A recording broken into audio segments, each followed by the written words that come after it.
Salutations, respected viewers. This is George from Ireland. I'm on Albemarle Street in London, across the street from Daniel O'Connell's house. Now, he only lived around 1833. There's various other London addresses, most of which don't survive. So, who was Daniel O'Connell? Well, he's known in Ireland as the Liberator, and he's the man who's most responsible for Catholic emancipation, because in 1829, the majority of people in Ireland were discriminated against on the grounds of our religious denomination, because most of us are and were Catholics.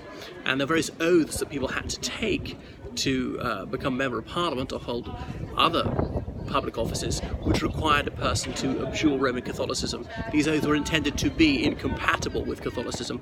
However, the Pope had occasionally granted dispensation, allowing Catholics to take these oaths anyway. O'Connell was born in 1775 in Kerry. His family was prominent there. They were landowners. The 1704 Act to prevent the further growth of popery, passed by the Irish Parliament, made inheritance more difficult for Catholic families. Had to be gavel-kind, shared equally between the sons. Is that more equitable? The daughters got knout, usually. Whereas Protestants could leave the lot to one man, and so his estate was larger. But the O'Connells were friendly with some local Protestant worthies who nominally owned a lot of their estates and allowed the O'Connells to evade some of these discriminatory inheritance laws. O'Connell was a bright boy. He went to school in France, was absolutely fluent in Irish, English and French. However, he was aghast at revolutionary violence in France, and it left him with a lifelong horror of revolutions, which was very significant when it came to Irish affairs. Later, he attended Trinity College Dublin, because we were allowed to go to any university in Ireland. Remember, of course, a lot of people didn't get to go to school at all in those days, and university education was very exclusive. Under 1% of males would have gone to university.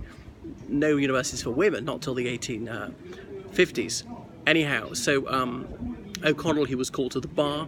He was a member of the militia in the 1798 Rising, something most people in Ireland prefer to forget. So he swore allegiance to King George III, and he would rather the crown won than the United Irishmen. So he was not a pacifist. Anyway, he was against the Act of Union, which kicked in on New Year's Day, 1801, and he campaigned for its repeal. However, the most pressing issue for him was Catholic emancipation. Many people had been optimistic that if Catholic emancipation were if the Act of Union were passed, then Catholic emancipation would come, because people would say, oh well, Ireland is part of the United Kingdom and the Catholic community is a minority, so there's no chance of them strong or arming the Protestant minority in Ireland. But anyway, that didn't happen. George III set his face like flint against it, feeling it was incompatible with his coronation oath. Now, the monarch didn't actually veto laws, although he had that theoretical power. No one since Queen Anne had done it. Pitt the Younger, Prime Minister, he resigned because he realised he wasn't going to get Catholic emancipation through. And indeed, some anti-Catholics in Ireland had opposed the Act of Union, believing that Catholic emancipation would follow its coattails. So George III couldn't block parliamentary legislation, but he could use his very considerable sway to influence Parliament against it, and he sometimes got his way. But there were plenty of people besides George III who were dead against it. Henry Flood, for instance, we prefer to overlook that, the so-called patriot of the Dublin Parliament. So it was quite consistent for someone to say, no, we don't want the Union and we don't want Catholic emancipation either. Remember, very few people had the right to vote, men only, and only men of very substantial real property. So a tiny minority of people had the right to vote. Democracy was really considered for the birds, almost forgotten as a word and as a concept. France in the Revolution very briefly had democracy. Alright, so back to Daniel O'Connell. So he founded the Catholic Association, and there were mass meetings. He charged Catholic rent, a penny for every household. He wanted the public to feel they had ownership of this, and Protestants were allowed to join it too.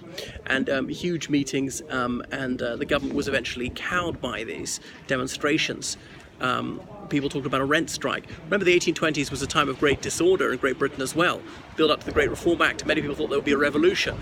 And as the Napoleonic Wars were over, people would no longer say someone is a traitor for agitating for sweeping reform. So what else? April 1829, the Duke of Wellington finally withdrew his opposition and it was passed. He was Prime Minister, Irish too, remember? He'd previously been against it. And so has Sir Robert Peel. And they said that yes, it was dangerous to grant it. It was even more dangerous to withhold Catholic emancipation. So that was that. So the Repeal Association had triumphed.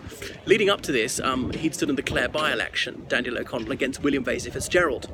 Vesey Fitzgerald was a Protestant who was actually favoured Catholic emancipation, and he was promoted to the cabinet.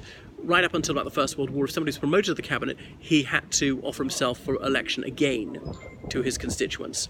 So Daniel O'Connell thrice defeated Vesey Fitzgerald, but as O'Connell wouldn't take the seat because wouldn't take the oath, then the seat was vacant and there was another by-election. So that was one of the things which really precipitated Parliament changing its mind. Obviously in the Parliament of the UK there had been some people for years who favoured Catholic emancipation, certainly since 1780, the Gordon riots. And Daniel O'Connell, he then founded the Repeal Association, or the Loyal National Repeal Association, as I should call it. They often went around with banners saying, God save the Queen, or repeal and no, I can't remember what the other word was, separation. So they wanted us to be the Kingdom of Ireland again, but having some connection to Great Britain. But they had some success, as in lots of people following it, and it really stirred up the public, but didn't actually achieve his goal. He was briefly locked up for agitation, and the Clontarf meeting was cancelled because the government ordered that it should be cancelled. When he was released from prison, then a huge crowd drew his carriage instead of horses. You should see his house, Caha Daniel, in Kerry, where that's kept, the place of Daniel. But he was yesterday's man, and people felt that he was a bit too restrained. And the Young Irelands had taken over, who wanted to use physical force to separate Ireland from Great Britain. Anyway, he knew he was terminally ill, and he went off on pilgrimage to Rome, but he died in Genoa en route. He's buried in Glasnevin Cemetery under a huge round tower. So that's Daniel O'Connell. Believer in human rights, wanted slavery abolished, wanted anti-Semitic discrimination to be brought to an end, and perhaps it's a pity he didn't succeed in bringing about repeal.